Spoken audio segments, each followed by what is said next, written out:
Right.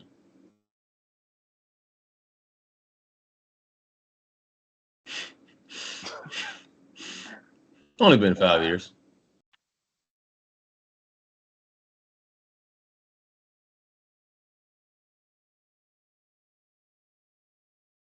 That's fine. We can start whenever. Sorry, I'm reading through some geekery stuff. Geekery? Oh, geekery. Oh,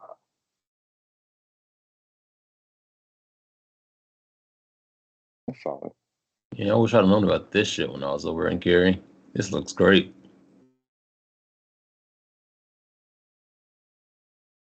Yeah, you definitely would have seen me with the $20 monthly membership.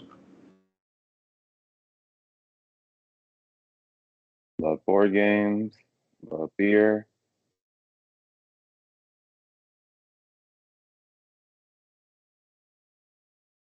Seven, 2, 9, 8,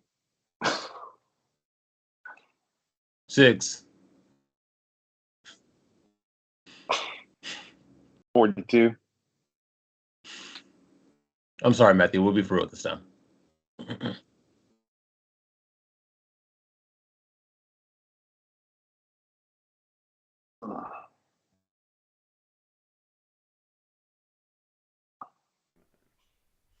Okay, let's see. 1, 2, 2, 3,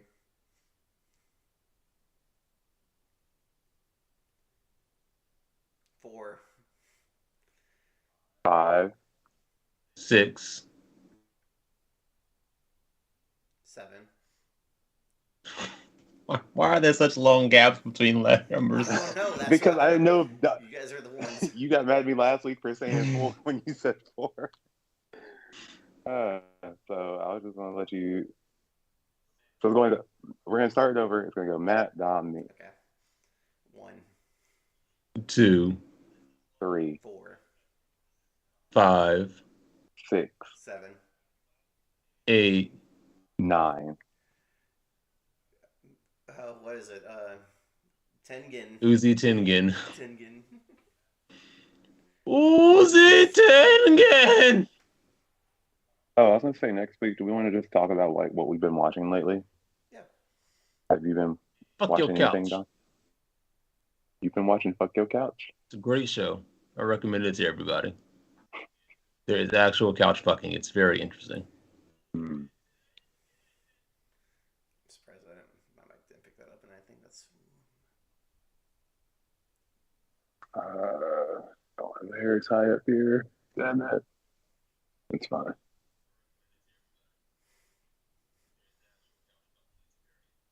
Actual couch flush. Okay, I think we're fine. It's it's There's ridiculous, but it's actual fine. couch fucking. Actual couch fucking. LOL, there are 12 beers, but the last one's a root beer. That's funny. Root. That's actually hilarious to me. 7 days to JJK. So it's 10, 11 beers and then a root beer. I thought root beer is like Dr Pepper, like a bunch of different spices. I have no Oh idea. no, it's Yeah. Prepacilla. I was gonna say eucalyptus, not eucalyptus. It's a root. Oh, what is that root beer root? Saf, Ginger? no, sarsaparilla, Sassafras, sassafras. San, Sacagawea, San Francisco? I hate you guys. Succotash, Suffering Succotash. Satisfaction? Beer. So, no, it is sassafras actually. Oh, I thought it was sarsaparilla. Guess you were wrong. Yeah, I will admit I was wrong. Ha!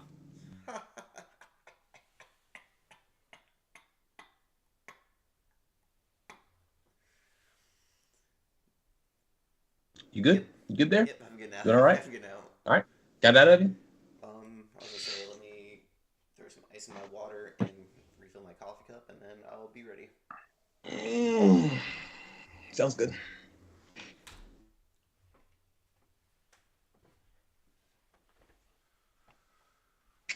I'm trying to think.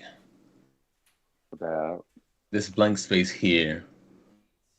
Because I'm thinking I might get this light, but I don't know if I want the light to be behind me because that'll like drown out my face if coming from behind, when I'm on turning on stream the and light stuff. in the room.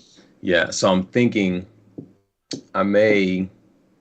Oh, did you paint that wall, or is that a different wall? No, Is that the this wall is we this is painted? the wall we painted. Oh, okay. Uh, I know. I guess the angle looks different, but I guess you move stuff around. yeah, I built my new desk yesterday. Oh, okay. So that's why it looks different. So I need to take this. your desk Dust is it. so your thing is facing a different way. Your computer, I guess. Yeah, it's an L-shaped desk. This isn't the final, probably, because right now the dual monitor is in the corner. But I kind of want it to be here, Right. directly in front. But the HDMI cords aren't long enough. Oh, so you just got to order some longer ones. Yeah, I got to get longer HDMI cords. Plus, I'm getting a new. I ordered a new monitor mount that instead of is this one, which is like a standing on the desk type of mount, it's going to be one of the ones that clips to the desk, like the C clamps. Yeah. So I'm going to get one of those, and that'll be better to also hot wires and stuff. So Are you going to get the two individually? yeah, yeah. I got one that's like typically $90, but it was on sale for like 50. It was some like random sale that I luckily got to catch. I'd probably like that a little bit better, but I'm sticking with what I got for right now. I did just get some ergonomic cushions for our office chairs. Let's fucking go. So much better. Let's fucking get. This is how we do it. Did I ever tell you? Sorry, I can't remember what the lyrics were that he said before he jumped on the bed. That's from Step Brothers. This is how we do it. And then he said he was asking a question. Did I ever tell you something? And he jumped on the bunk beds and he crashed on top of the tail. That's a funny song. I can't. I know exactly what you're talking about, and I can't remember what you said either.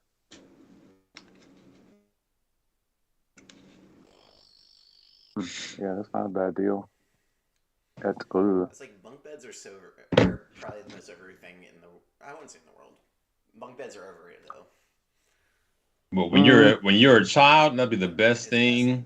No, I remember. You're like, I got bunk beds. I remember like going to Camp Siegel and Camp or was it Blue Jay Point and staying over there for overnight and it's like having bunk. Like I was like, I want a top bunk. Like I never sleep up in the air.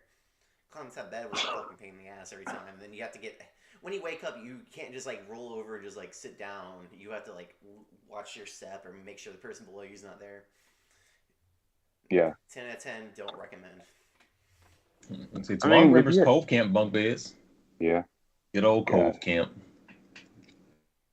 A traumatizing experience of that. Oh, it was just a storm that they had us walk out in. They ain't give a fuck about that storm. They ain't give a single fuck about that storm. Man, because we went out, like, we're at a camp for a week, and there's one day where they're actually going to have us go camp in tents. Otherwise, we're in cabins the entire time. The one day that we're supposed to go actually camp, it is downpouring. And they still had us go out there, and we're like walking on this road, and we are hearing and seeing thunder and lightning. And terrified because we're like, all of us had like the tarps over our heads because it's pouring, like it's pouring down rain. And like, because we're in the mountains and stuff, and then like someone said, it's storming. I mean, we're like walking with tarps, having to go up muddy mountains and stuff, and we get to certain areas, and we're trying to set up, and you can't set up any of the spikes and shit because it's just nothing but mud, and like it was it was very much a failure of an experience and of a time, and the counselors or the leaders or whoever didn't give a single fuck about it. They was like, We're committed to this. they was committed to having us go camp that night. And then, of course, like the big kids were up top of like further up the mountain, like screaming down at us, trying to like poke fun at us. But like legitimately, we're surrounded by trees in a thunderstorm. Bitch, do you not know what you're supposed to do? We ain't supposed to be here. And the thing is, at the end of the night, like I think maybe like 2 or 3 hours later, it stopped and like everything cleared up, and we just went to some pavilion because everybody else was trying to do this that night too. And it's like, why are we so focused on trying to do this in a storm? Like we literally have a cabin, and it's not like anyone's coming to take our cabin. Like it's assigned to us. Yep. Y'all didn't check the weather? Weather Channel wasn't a thing for y'all? Y'all couldn't have been like, oh, it's gonna rain Sunday night so we can go out on Friday. What? 10? But so it was like early 2000s. Somewhere in there. From like 7 to 10. The Weather Channel exists at this point. Yeah, we were definitely young. Preteen, we were kiddos. It was something else. That's crazy. Now, and I was gonna say like everybody knows somebody who has fallen off the top bunk before. Yeah, I'm assuming that's you. I didn't fall. No, I never fall. No, but like in the middle of the night, everybody hears a clap and like he's like, oh, he just fell off the top bunk. Like, and you just go right back to sleep. You just ignore it. Oh, y'all wasn't shit, boy. Y'all wasn't shit. This is early 2000s. So like, it's like, oh, like no, that's not an excuse. It don't matter what year it was. It's like, oh yeah, we saw this kid get bullied. We didn't say anything. Yeah, it was early 2000s. It was a different time. We heard him fall. We knew we could have broke something. We didn't give a fuck. We went back to sleep. Like, you're right. He's like, it's like, okay, I'm going back to sleep then. Like the camp's out. That's not my problem. Like I'm thinking about it now. It's like it's kind of crazy that we assign like 18-year-olds to watch over like 8-year-olds at like overnight camp. Yeah. But yeah. It is what it is. 18-year-olds their parents. Man, I want to be a YMCA counselor so bad. That was funny. Yeah, because you thought they were cool, and then you get older, and you're like, that was. And they're like, oh, like we have too many counselors. Like I don't care. Like I only want to work 2 or 3 days a week. So, like we want the kids to have a memorable experience with whatever counselor. It's like, yes, I know, because I was one of those kids. Let me be a counselor too. Matt, I actually watched a stand-up about this girl, and she like talked about how camp was so good, and she like had a crush on this counselor. And she ran to one of the other counselors like later in life, and she's like 25. It's like, oh my gosh, she was so hot back then. And he invites her to his wedding so that she can sleep with that guy. And he still looks like he did when he was a camp counselor, like playing hacky sack with a ponytail. And he was like, he looks disgusting now. But it was like, what advice? Never meet your heroes.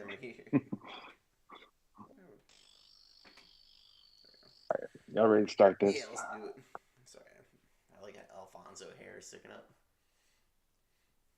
It's not there anymore because I took it down. I know you're gonna look at it. I saw you looking for it, and I saw your head peaked. And it's like, oh, where is that? I was like, where's that? Oh, y'all don't even play Rebirth. I don't know why I sent that to y'all. Actually, me and Michael played Rebirth for a little bit last night.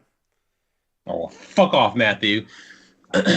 How dare you play when I'm not playing? Rounds, and we did absolute dog shit. Sorry, I sent a video of somebody getting down with a rocket on Rebirth Island. How what's Fall Guys? Has the new season started yet? They just downloaded. Okay. They remade the game. I mean, they just remade the app for some reason. I guess they have like updates and stuff, and it's just better They rebrand. I mean, they use the same pictures, but I have a platinum trophy for Fall Guys now instead of previously not having one. That's so far the only difference I've seen. Okay, solid. All right. I just wanted to get that midnight skin or that midnight color before it went away. That's all I really cared about.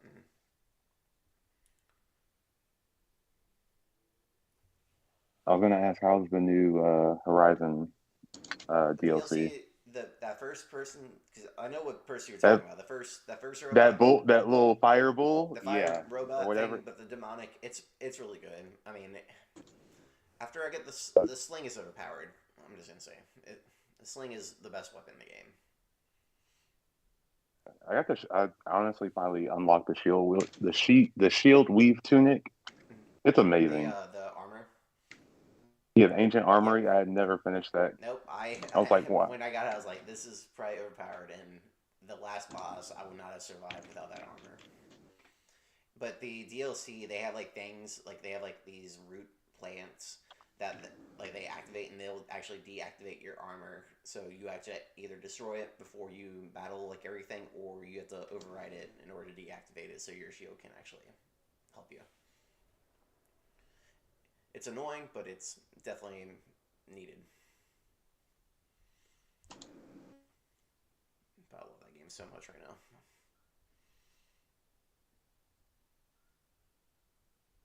When the fuck can my Axie evolve? I think it's level 36.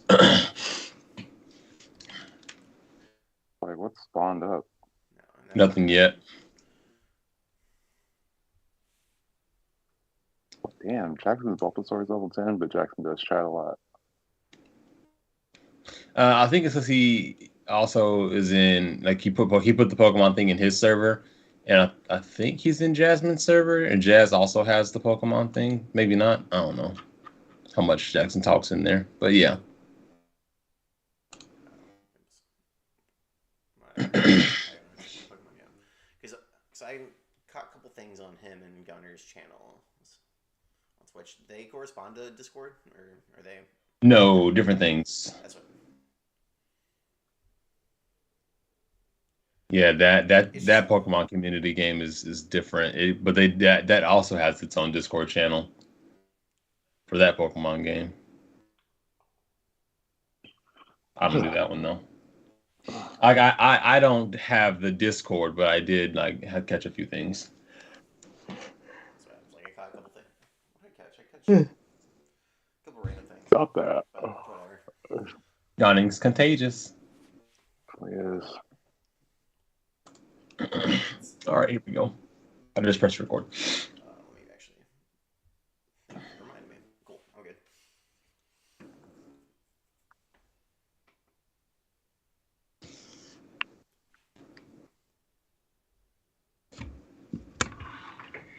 You get my mic over closer to me. There we go. I like it right there. I like it like that.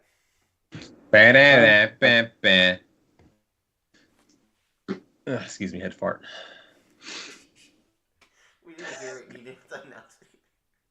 Oh, you got No, I just realized that. I want you to know what happened. Yeah, bro.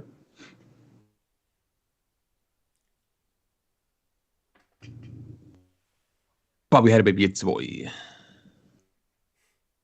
Papa Booey, Papa Booey. What's up, feasters? Welcome back to another great episode of The Anime Feast. I'm Dominique, and with me, as always, we have my two wonderful co-hosts, the one and only Tawan. Itadakimasu. What up? And our I was gonna say that means I'm ready for the meal. And Matthew. Oh, I will. What up, everybody? Oh, isn't that what Gojo just said? Oivo? Yeah, that's. Oh my goodness. I've been saying that for like the past hour. I'm like, I just like don't say until the opening. Don't say until the opening. And got it. So we're ready for that.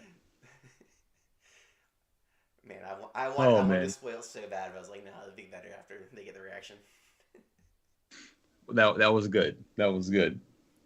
Oh man. Well, feasters, as you all know, here in the States, a couple weeks back, JJK Movie Zero officially was released.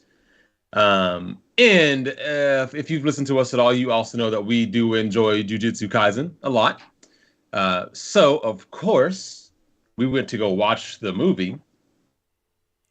And I want to come to you guys today with a nice review. We just want to talk to you guys about some things we liked, things we loved, some things we disliked. Probably not too much of the dislike. Probably a ton of the loved and liked.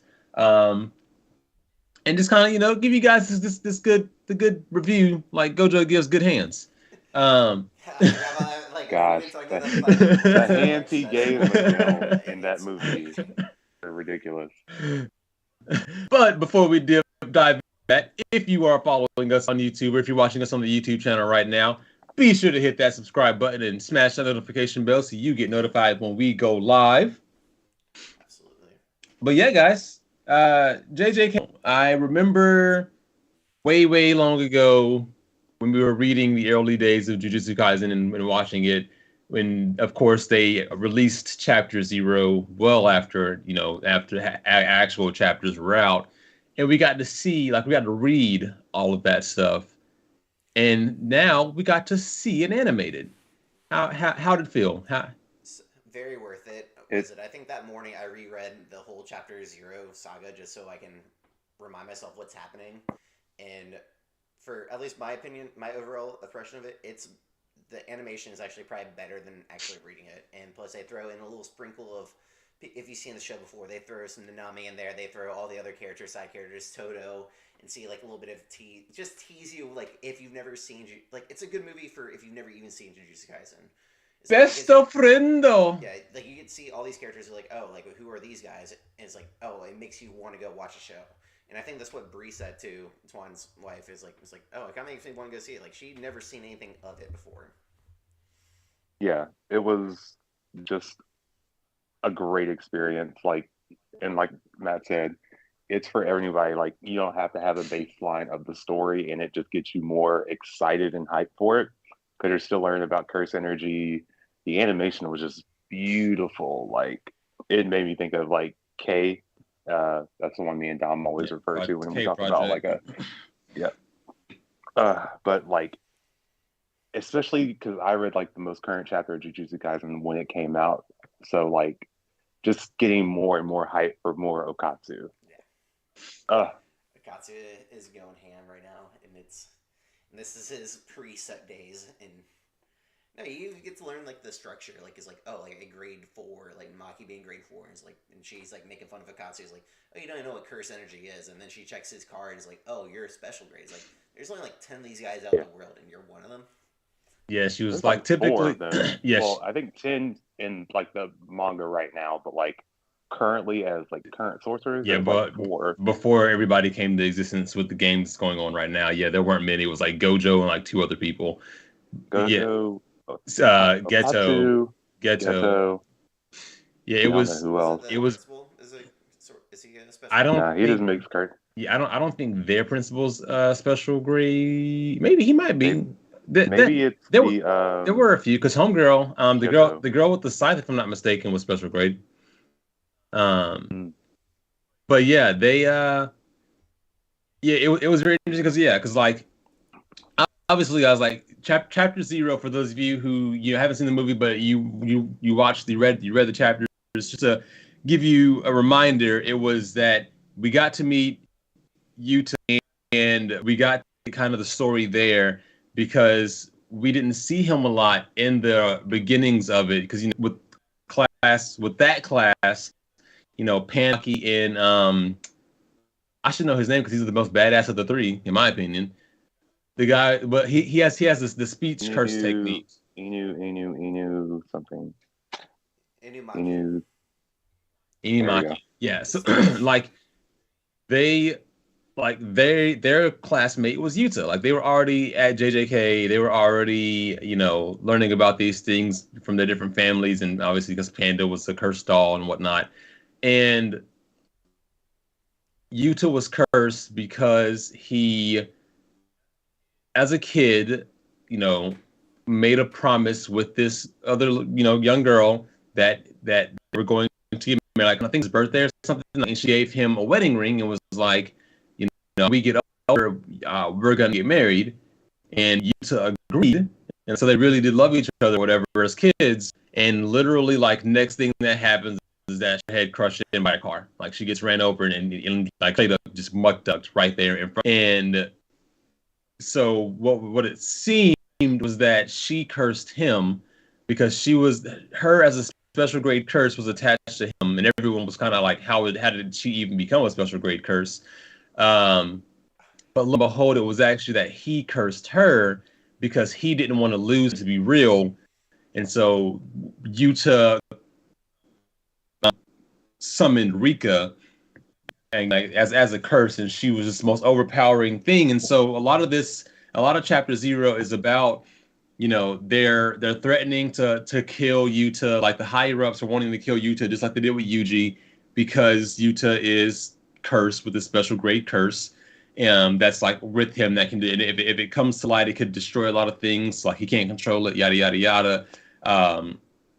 But just like with Yuji, Gojo's kind of there to intervene, and it's like, hey, we're gonna help you out before they kill you, essentially, and brings him in and teaches him about this stuff. And what I really enjoyed about it, and remembered, and like what I remembered pretty much the moment it happened in the movie, was when Yuta was outside of the door trying to think of what to say to the classmates and stuff, and they were already not ready to accept him. And the moment he's like, I loved when they slowed down the animation and his foot slowly, like he opened the door, his foot slowly went to go touch the ground, and all three of them rushed this motherfucker. Like, yo, you're cursed, bro. It's like we exercise curses here.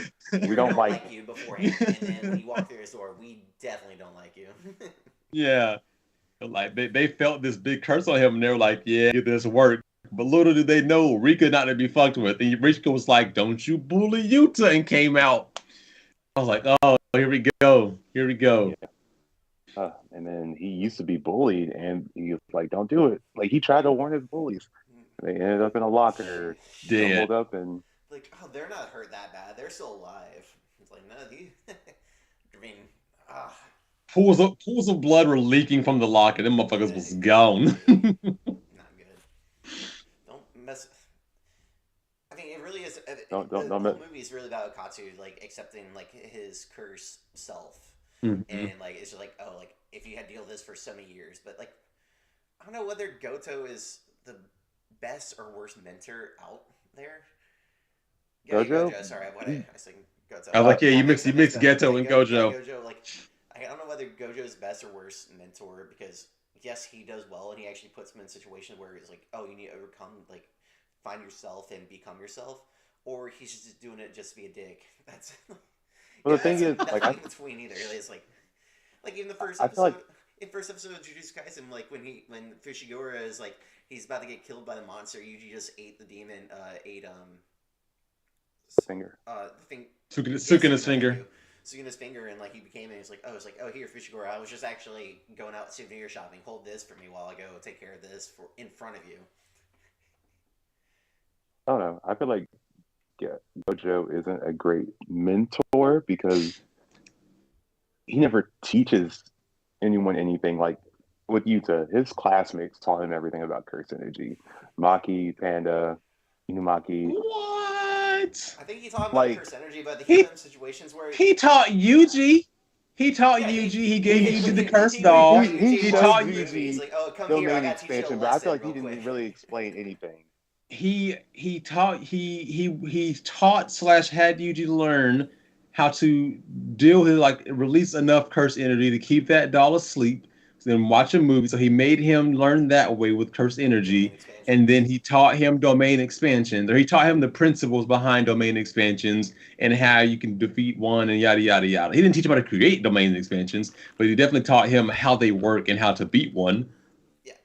So he's teaching. I agree though. He ain't teach Yuta shit. He 100% didn't tell anybody about Yuta's situation or Yuta about any of their situations. And unfortunately, because Maki was about to die, that brought out she brought a bit more out of Yuta with the simplest "Why are you here?" bullshit. And then obviously being with the speech tech, the speech curse user, and having to again help him out, that was another reason that he had to to grow and mature, is because he had to learn that. And then obviously at the end of it all with Geto, it was literally all of his friends were about to die, so man the fuck up and let's get it. Yeah. Also the fact that he just put that fucking work in the ghetto, and you finally kind of get to see, as like with what's going on in the manga, like the actual root of his power and like what he can actually do, which is essentially a copycat. Like But he has to see he's like a way of he has to like almost do like Hunter x Hunter style, like Frollo style. Like he has to meet conditions in order before he can steal the power or But we copy don't it. know the conditions. Even like That's which is what's blowing the people's minds in the current manga. I don't want to get into the current manga really, but that's what's blowing their minds is that like they were like there are conditions. What are the conditions? Because no one like because he does it so quick that everyone's like, what the fuck are the conditions? yeah. But yeah, he I liked it though because like as we know, Shibuya. there we go. I'm like about to say Kitsune Shishabaki, whatever we were talking about earlier, whatever type of root we were talking about at the beginning of this episode. Oh, sassafras. the root beer flavor But like of that sassafras. that incident's about to occur, and we meet other ghetto followers there. So it was cool to see them again now, especially because we know like what they can actually do. And obviously in Chapter Zero, in the movie Zero, we don't see any of that really, but we do get to we know what they have. So it was cool to see them all again. So I could be like, oh, okay, so you're you who does this, and you're you who's going to do this. So I really enjoyed that. And I'm intrigued about it going forward. I honestly, knowing what they can do from the from the incident, Jesus, I feel like Tawan saying The Hashira. sassafras incident. I know. I was Oh going to my say like God. Hashirama. He's not the first Hokage from Naruto. Oh my You're right. gosh. Yeah, apparently we all have our word. Apparently, mine is that one. Shibuya. I'm not even gonna try it. But nope, like it. Shibuya. What's It's like, crazy is that like yeah, Shibuya roll call. Like that's a thing from like grade school, but I can't say it. I'm messing up right now. I'm like Shashlanka. It's just like So like I do find it funny there, like knowing what they did in the Shibuya incident compared to like how afraid people were of them in the movie. I'm kind of like they sucked. Some of them really sucked in the Shibuya incident. Like they were easy to beat. So like why y'all had such a hard time like 40v5ing these people? Because it was only like I mean I understand there were also so many curses that Geto released, but the actual curse users or whatever, the sorcerers that were also there, that should have been easy work outside of the one that Gojo was fighting. Easy work. That was a beautiful God, fight. that fight with Gojo and Miguel was so fucking good. One, the fact that Gojo was like during his fight and a curse, like a giant curse is coming up. Honestly, that giant curse reminded me of a hollow from Bleach, like one of those like I can't remember what they call them, but you know the ones like the Yeah, big tall ones. yeah, And he just sent, well, I think it was just like a red ball at him and just destroyed him. It's like I ain't got time for this. yep. And he's fighting Miguel with that. Miguel's using that rope, and he's like, you know how long it took people to make this, and you're just destroying it. And he's like, that's not my problem. Centuries it took. It was a long ass process. And then Gojo just coming in and just 45 piecing him. And you're like, man, that's disrespectful. But I was so there for that fight. The beauty of the good hands Gojo gave that man. Like not even using his curse technique. He's just hands to face, body. Like, boxing, boy. It was boxing my man. I was like, before reacting, I was like, oh, he really can't be that tough. Like, we always forget, because, like, especially in the manga, because something does happen to Gojo that definitely has pulling on. But, like, we forget how much Gojo is that overpowered compared to everybody else. Like, and that fight redeems Gojo's stance. And I don't know why I had the stupid meme in my, because I think I watched it yesterday in the reel, like one of the reels on Instagram. Yes, I'm a real guy, not a TikTok guy, so I'm 3 months behind, but whatever. Was it as long as you know. Every time Gojo came on screen, it was like, "Oh, hello, Daddy," and every time we talk about Gojo, I'm just like that reel in my head is like, it's like, Daddy, yeah. It's like,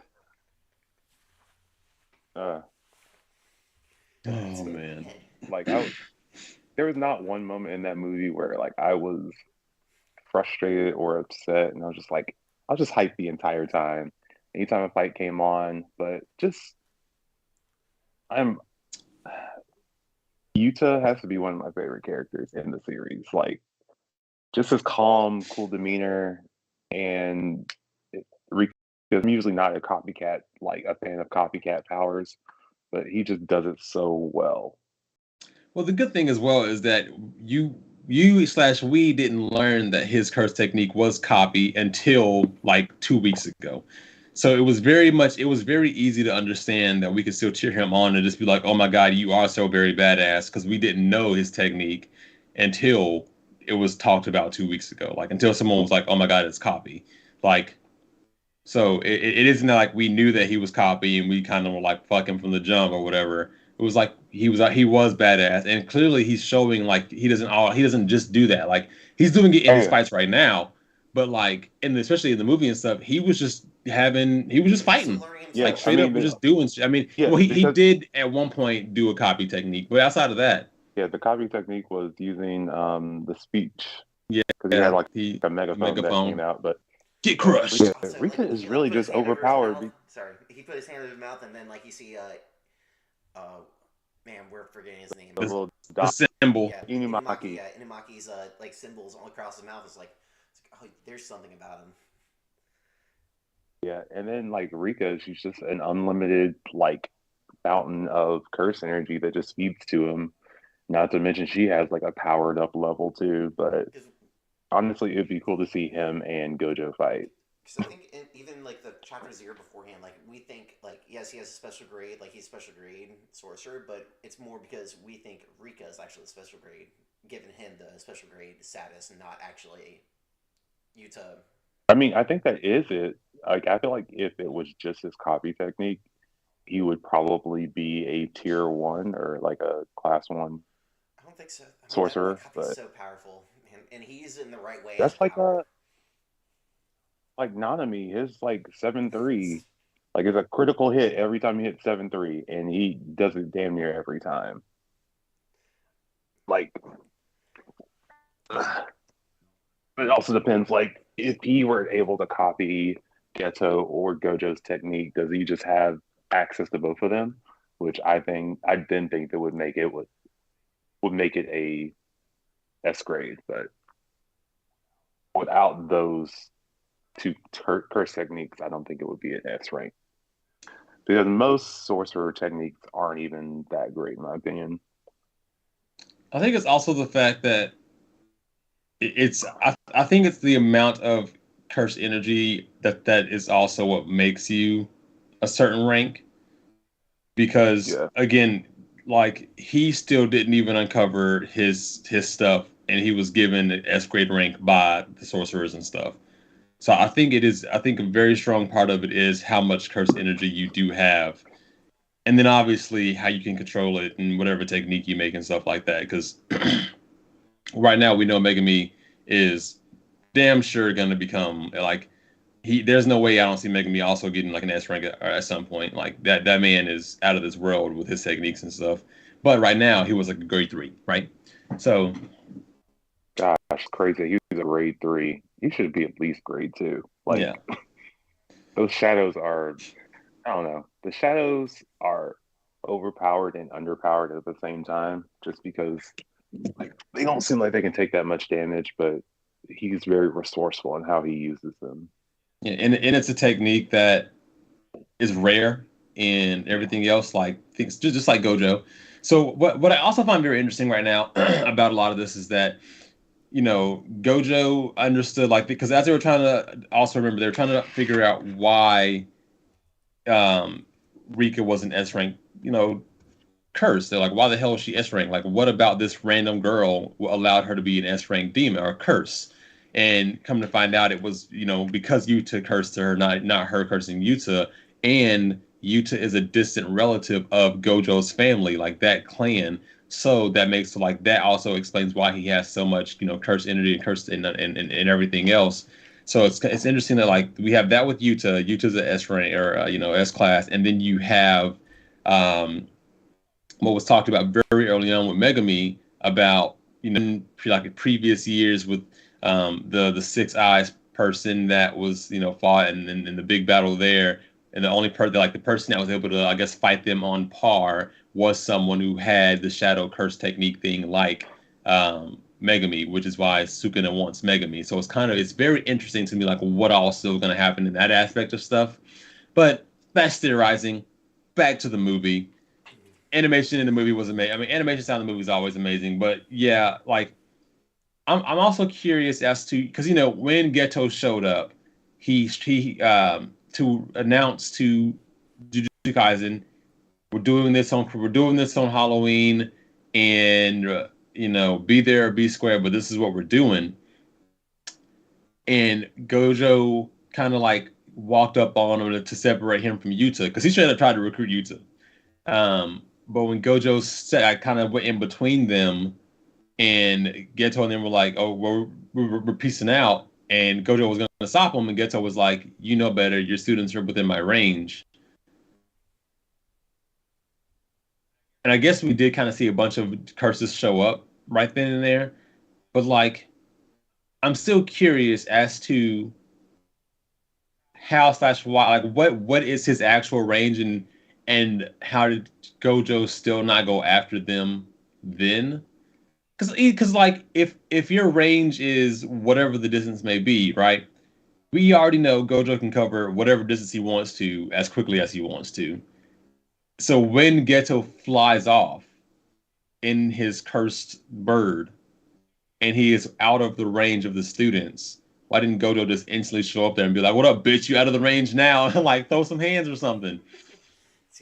I don't know. I think it's because Gojo still has a soft spot for Geto because that is his best friend, and like that's the only reason I can see. Otherwise, like Gojo would be. I mean, he is very reckless, but like that's the only reason I could see him not pursuing it further. Just like how like when he walked up on Geto at the end and was like, "All right, best friend." I know you want to eradicate all the humans, but I still consider you like the closest person to me. Yeah, they were best friends to the end. So much shit happens after. A friend is a friend to the end of the end. That's forever. Oh man, but yeah, I very much enjoyed like all the fights. Obviously, it's a lot of fighting that does happen once the battle once the curses are released and everything. Um, Geto is extremely smart in how he tricked everyone to being like, "Yeah, we're gonna attack here." Just kidding. I'm getting you all the way from Yuta so I can take Rika from Yuta. Like I lied to you about because as he said, like they still thought that the lie he gave about his curse technique, they still believed all those years later, where they thought like if the person the curse can't be attached to anyone in order for him to take the curse. And he was like, that's actually not true. Especially if I kill the person, I can take the curse. That was very interesting. And as we knew, his end goal was to try to get his hands on Rika. So I thought that was like a very smart ploy on him to get a one-on-one. But he didn't expect Maki to still be back there because obviously Maki couldn't do shit at that point. She could, but she couldn't. And I remember, what did Maki man, say that it was like me and you looked at each other in the movie? He's like, "Oh, you don't know yet." Like she's like, "Oh, I want to take over the family." Eventually. oh yeah, it was something like it was something about taking all those bastards down, and I was like, Gosh, manga Maki is that bitch. I cannot fucking wait. Get my revenge on my family somehow. It's like, oh, you do. Gosh, and it like I could only imagine if we only watched the anime and never read the manga, or like backwards or forwards to see chapter 0, or go forward to see like Yuta again, and just to see Toto talk about Yuta and being like, no one here is really worth fighting except Yuta, and you're like, who the fuck is Yuta? And now you know why. Like the hype around Yuta is so big and so much. Honestly, I would go see that movie again. It was that good. Like, yeah, I'd pay money to go see it again because it was that. And then I was seeing like people like debating between Chapter 0 and Mugen Train on which was better. And I was like, really? Like, Jujutsu Kaisen won that easy for me. Train, like that dream sequence was just so somber. Like you easily fall asleep. Yeah, it really kind of close your eyes a little bit during that part. it really does come down to like one, which anime do you like more, like which one are you into more, and the full recency bias. Like we just saw JJK. I know we also like JJK. Lots of fighting in that compared to some people who really just like Demon Slayer a lot more than any other anime right now. And so for them, Mugen Train's top notch because it's the movie of the show they like more, and they didn't even give JJK a watching Fair or chance. whatever. Yeah, but like because again, like both were great. Animation styles great, different animation styles, and there was more like beauty to Demon Slayer, but man, the sequences in JJK were just something else. Gosh, it just hit. It just kept hitting. They're like, Especially when you two like finally like Gojo couldn't make it back in time. Well, he could, but he needed to deal with everything going on in the city. So he sent back Panda and Inumaki to help out Maki and Yuta, and they got worked in front of Yuta. And you see Yuta kind of like finally come to terms with himself, and it's finally like it's time. Like I need to do this, and like that just that change in Yuta and how like when he summoned Rika and we got to see him put the curse take like the curse on the sword and the animation slowed down with Rika popping up behind him and him putting the curse on the sword and the gravel breaking up. It was like, let's fucking let's go. go! Let's go! If we weren't just in recliner chairs, we would just stand up and in a crowd theater stand up and just like let's Oh my get these. god. Yeah, if it wasn't where you got to be like quiet the whole time and shit. If it was like, because I saw a video of people who were going crazy in a different theater. Like if it was a smaller theater with a certain crowd, absolutely would have lost my shit there. Oh my god, because I mean, and then like we said, we got to see Gojo and Miguel's good hands, and then we got to see Yuta giving that work to Geto because Geto thought that this boy doesn't really know much. He doesn't know me. He doesn't he has this curse, but really it's just the curse that I have to worry about. I don't got to worry about Yuta. I got to worry about Rika. And Yuta was like, "Bitch, you thought." You ain't gotta worry about her. You gotta worry about me. I'm the real Yeah, problem here. let me show you what's up, ho. Man, it's just so weird because like the series was actually meant to be about Utah. But yeah, like Pizza. that's why Chapter Zero, like the author, I'm forgetting his name right now. I feel shitty, but he made Chapter Zero well before even like Yuji, and then like he's like, oh, like I can add more characters. It'll just make more sense. But I can also still have So Yuta as a side character and a badass character at the end of it too. I don't know. I just really enjoyed how they did it as well. Like that this was like a prequel. I do like that it was different from uh Demon Slayer in that sense where it wasn't just something that was going to come up next. It wasn't necessary information to keep the story going, but it was just very well put together Akatami. and just Akatami Utami, is the author. Umami. Gigi Akatami. Umami, Umami. Oh, I know. Oh my! It is very I also just remember there was a part in the show where Gojo had talked to the higher ups, and so he had on his glasses and his hair was down, and then he went to the students and they were like, "Who the hell are you?" Like who's this dude that's talking to us? Like he knows us for some reason. It's like because like they never see his eyes. Like they don't know what his eyes look Mhm. like. He's always in a blindfold and hair up.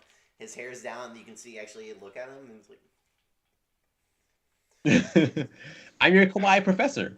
like he's like, oh yeah, I'm your teacher. By the way, I'm Cool. not, Why do like, you know? don't you recognize me? Like I'm your teacher. He's like, we've never seen you in my life. Never seen you a day in my life. Oh, you can just treat your teacher like that? Well, yes. Oh man. But God, was there anything like in the movie though that you didn't like or would have wanted to see differently, Nah, 10 out of 10 would definitely recommend. Matt? I'm trying to think. Just the I guess the scene with like the with crap, I'm forgetting his name. Itamami, with the speech guy, like with the him going to the store Inumaki. to get the throat spray. I mean, he knew he could fight. I mean, just put in your pocket. He has so many pockets and like him Yeah. carrying the bag and I wanting to go to it, the mall. That's the only thing. That I mean, but I feel like it made it a thing, like so you had to pay attention to it. So you're like, okay, why is he buying throat spray? I mean, because Yuta asked the same question, like, why did you need to stop for throat spray? And it also brings in the importance because, like, when we saw that it was knocked out of his hand before he'd even fucking use it and was stuck under the curse, Yuta had to step up to help him get his spray back. So, like, that was a little bit of some coolness there. I mean, it was cool, but I mean, I have all like I that's such a small plot point of how good I this movie. But I but mean, that's yeah, my only complaint. And even the manga, like I said, I've read it beforehand, but like it's like yes, he goes to the store. I mean, he has like 12,000 pockets on the side of him. Like, just put in your pocket. Like, why do you have to carry a I plastic can bag? I can agree. Sit I there, bring your own bag. I can agree to that. I think some of the dumb tropes are things like that where someone has a small item that is very important to them and somehow some way something knocks it out of their hand and they can't get it anymore. You're just like, what the fuck was the point here? This is all stupid to me. But They're in the mall. Like, they probably have his store in the mall. He didn't have to go buy towards whatever. Like I said, that's the I mean, only the complaint. mall. Like I mean, that's yeah, you have to go. Yeah, I understand. You have to go buy it, but yeah. why doesn't he just have it? Like, he knows he uses his curse thing. well, he probably goes out to buy it every time before he goes to a fight, so he has a fresh supply on him. Because I mean, you see that he drinks like the whole fucking bottle. Yeah. Like Yeah. he Like Dayquil's water to him. yeah, he threw that whole thing back. He was like, get crushed. Um, yeah, I liked. Overall, great. I think my one thing is the fact that since they did choose to show us the other school and their students, they should have dedicated roughly 5 minutes to allowing us to see those techniques or show because they didn't they showed the chick on the umbrella kind of doing some reconnaissance. They showed the guy that shoots the arrows and has like the blood stuff. They showed a little bit of him shooting some arrows. I think they showed um is it May? Is that Maki's sister? May? Uh I think so. yeah, I think MAI. I think they showed her. They didn't like yeah, they showed her shoot something. They showed the one who made yeah, they showed the robot and they showed the blue haired chick who made the small new type of domain do a quick attack. And then they just showed Toto showing up. So it's kind of like I wish I would have given a little bit more there. Like they brought it in and it was kind of like great. And I'm glad you are showing that hey, these are other sorcerers that you are going to want to know later. Like if you're showing them, thank you, like then show it all or like show enough. Like let me see because it cut off after they showed up and we got to finally see the one we were all waiting for. Toto came in last. We were all like, oh, Toto's here. And then a big ass curse looking like fucking Droll from Seven Deadly Sins, the big old giant. That motherfucker showed up around the corner, and the next thing you know, they were like in pan to a different fight. We no longer see them for the rest of the time. And I was like, I let me disagree. let me see a little bit of that. I disagree. I think they just showed enough to be like, oh, it's like if you're interested, like you got to go watch a series just so you know who these people are. Because everybody, like, if you see them beforehand, you're like, oh, it's like, oh, we know what's about to happen. But if you've never seen it, it's like, who the hell are these guys, kind of thing. And I think it was just enough tease for who they are. Yeah, That's why I said just 5 minutes. So I don't want to see a full fight. Just give me like 5 minutes. Give me like 5. Let everybody dangle that. Yeah. There's plenty of time in the manga in the actual show. You can see all that happen. Like you're just gonna dangle this carrot in front of me? Yeah, get me off the treadmill. Give me a motherfucking. See, I thought Nanami, like, he only helped Yuji. I didn't like. I know he helps them, like, the sorcerers out every once in a while, but I thought he was like strictly a businessman, and like he only does it if he's like specifically asked. So I thought like him. He's like, normal. when he was in the movie, I love Nanami. I mean, he's a normal sorcerer. But no, but I thought his like, full-time job was to be like in the real world and like actually trying to help society and not be a part of the sorcerer world. I mean, I think he helped. Like anytime like he's called in is when they call for like any grade 1 sorcerers, and that honestly happens a lot more than it should. I feel like. But yeah, like I don't know. I feel he's well established in the sorcerer community as well. So yeah, he's out there all the time. But they gotta pay it. Well, his power increases, during overtime. But What were you, Yeah, he goes in OT, gets fired what up. were your guys' favorite? What was your favorite part of the movie? that Gojo, Miguel fight, Someone's like, I love them good hands. like there's a TikTok of it, and there's like a different sound behind it, and I've watched it like for a good 10-20 minutes straight, and just like it's just such a good fight. And then probably Yuta fighting Geto after that. And locks Rika and put his curse technique on the sword. Yeah. All about that. I did really enjoy the quick the quick little panel of Gojo and Miguel. Like that was interesting, especially because you do think about how powerful and OP Gojo is, but he had to fight Miguel for a long time, and he kind of couldn't leave. And even when they all just showed up, he immediately knew the one to worry about was Miguel. He was like, that guy's gonna be a problem. And so, I think that's interesting, and I want to learn. I want to learn more about Miguel, especially with how the post-credit scene. So I want to learn more about Miguel. I really do want to learn more about him, because I don't remember seeing him in the Shibuya incident, nor in what's going on right now. So I need to know more about that person. But I think just really seeing the Yuta Geto stuff was probably my favorite. Just having Yuta fully come to an understanding. Sorry, that's Kara's thing. She's gonna ignore that. Sorry, but having Yuta step up and come to an understanding of who he was and what he really needed to do, and actually commit to, I cursed Rika. I need to defend and protect my friends and use my power in a good way, and also kind of release Rika type of stuff. All of that to me was the best part. That whole last 20 minutes of it.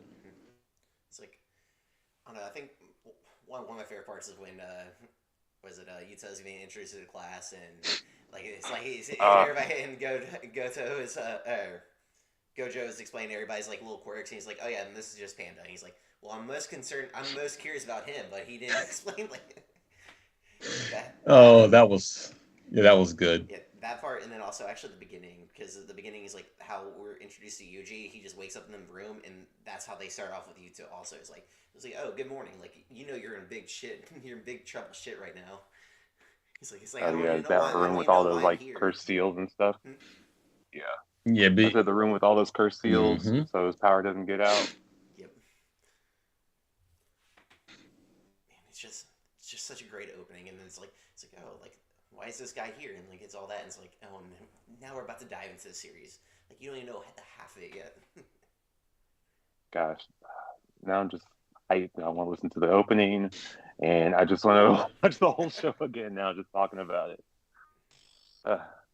Yeah, I'm very much ready for for the Shibuya incident, for season 2 to come out, so we can see that stuff go down. Because as we know, some shit's gonna hit the fan here coming up, and on top of that, more chapters to go ahead and come out, so that I can very much enjoy. Sorry, here. So we can very much enjoy more Yuta. I mean, he's putting in a work right now. So this is just, again, was the perfect time for the movie to come out. The movie put around him to come out at a point in time where he's just showing us how incredibly powerful he is in the manga.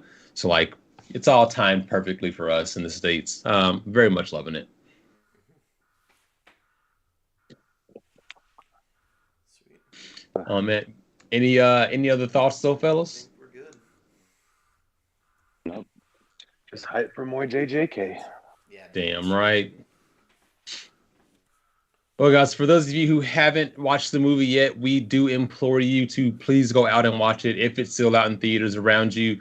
definitely do it. I can see them doing this like they did Mugen Train, where it'll be released to Crunchyroll or Funimation or some other site for you to watch when season 2 comes out. So please do watch it when you can, if you can, and be prepared for just more fantasticness from Yuta. And just an overall great anime and manga in Jujutsu Kaisen. Um, yeah. Outside of that, fellas. See you guys next time. Gochu Philosophical. I can't even remember. Stay hungry, my friends. Yeah, stay hungry. Peace. Peace. Brain fart. You want to redo? Let's just redo that last part. I can. Okay. That was funny. Stay hungry, my friends. Peace. Peace. I could not even remember my little closing statement. It's almost like something happens here. What happens here? There's a thing that we do. I know I say it. I was like, Gochu Philosophical.